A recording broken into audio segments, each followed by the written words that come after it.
allegations mount against India's market regulator. India's market regulator is facing a threat to its credibility after a barrage of allegations against its chief, top fund managers have told the BBC.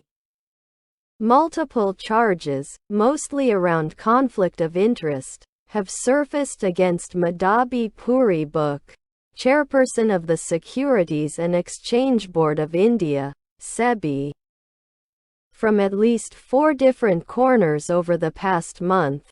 She has denied most of them and not publicly responded to some. This comes amid a bull run in India's equity markets, which are among the world's best performing this year. Foreign investors have pumped in over $6 billion, £4.5 billion. While millions of new mom-and-pop investors have opened electronic accounts to invest in a mutual funds and initial public offering (IPO) frenzy. Trouble for Ms. Buch began in August when US-based short seller Hindenburg Research accused her and her husband of holding investments in an offshore fund used by the Adani Group, implying it was why SEBI was dragging its feet on an investigation against Adani over allegations of accounting fraud and market manipulation. Since then, a number of other accusations have come to the fore. The main opposition Congress party has accused Ms. Buch of receiving rental income from a company she was investigating. It has also alleged that she held an office of profit at SEBI Bank, one of India's largest private lenders, continuing to earn large sums of money through employee stock ownership plans, ESOPs, long after her stint with them was over. Subhash Chandra Goyal, the chairman emeritus of media giant Zee Entertainment Enterprises, blamed her for the collapse of a merger between his company and Sony Enterprises, stating, "I am convinced that the SEBI chairperson is corrupt," and calling her vindictive in a press conference. He is currently facing regulatory action, charges of fund diversion, and is barred from holding key posts in listed firms. But perhaps most damaging of all is growing internal dissent within SEBI, which has now spilled out into the public domain. On the 5th of September, furious staff members staged a rare protest outside the regulator's headquarters demanding Ms. Buch's resignation. Around 1,000 employees had reportedly complained of a toxic work culture in a letter to the finance ministry earlier, local media reported. They complained of immense pressure and shouting, scolding, and public humiliation becoming a norm in meetings. SEBI has publicly rejected the claims as misplaced, adding that junior officers have been misguided, perhaps by external elements. However, protesters on Thursday called for an immediate retraction of this statement. "This is unprecedented," says Hemindra Hazari, an independent business analyst. "Until yesterday it was allegations from the outside, now internal problems have become public. Something is seriously wrong." Ms. Buch has strongly defended herself, denying any conflict of interest claims in the Hindenburg case, while SEBI Bank has denied paying her a salary or ESOPs and said she only received her retirement benefits after she left the bank.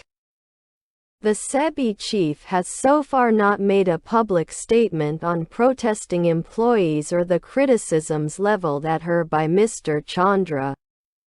SEBI didn't respond to the BBC's request for comment. An alumnus of India's premier management school, Indian Institute of Management Ahmedabad, Ms. Buch is a trailblazer in many ways. the youngest and first female chairperson to lead SEBI. She became the first chief to have come from a private corporate background. Despite being credited for reforming SEBI with stricter insider trading rules and auditing frameworks, allegations of a lack of transparency in her own financial affairs raise serious concerns about whether SEBI holds its top officials to the same standards it expects from public companies. Experts say, the crux of the issue is about disclosure rules governing the senior-most officials at regulatory bodies, given their access to unpublished price-sensitive information. Their orders and decisions can dramatically impact stock prices, raising the stakes for stringent disclosure and compliance norms, writes Suketa Dalal, a veteran financial journalist. In a column for MoneyLife magazine, standards for heads of regulators are much more stringent in developed countries where they are required to, for instance, divest from direct holdings in entities that could pose conflict of interest, says Ms. Dalal, adding that certain discrepancies in the state regulators like SEBI typically have political appointees and lateral hires from the private sector. SEBI is run by a board with members from the finance ministry, the central bank and others nominated by the federal government. The book episode is a learning, not just for SEBI, but also for other Indian regulators like the Insurance Watchdog or the Competition Commission to apply more robust disclosure processes, says Sriram Subramanian of the proxy advisory firm InGovern Research. It will bring more transparency, Mr. Subramanian adds. For the moment, investors seem unperturbed by the events of the past month. Global investors already pay a regulatory risk premium when they invest in India. They will ignore this, said a veteran trader.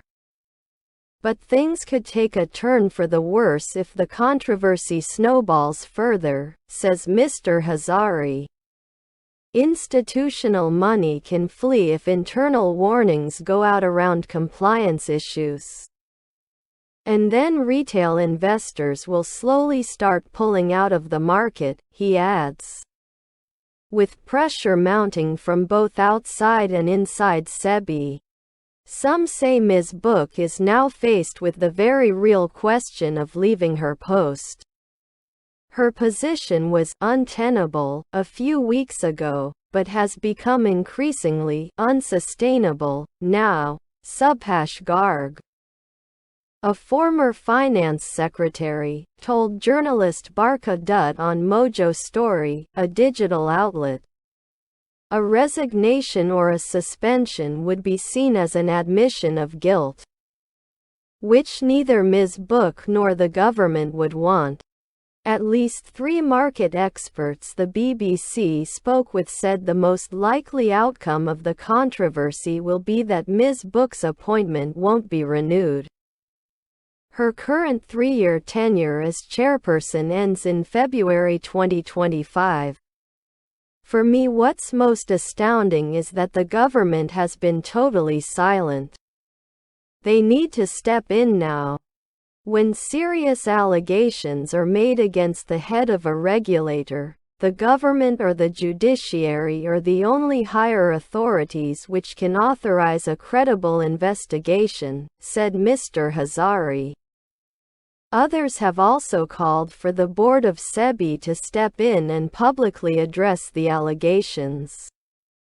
An executive at a foreign fund house who spoke to the BBC on condition of anonymity said global investors will watch the way the government handles the matter, and how swiftly it acts.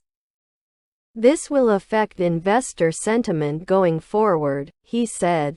Thank you for watching.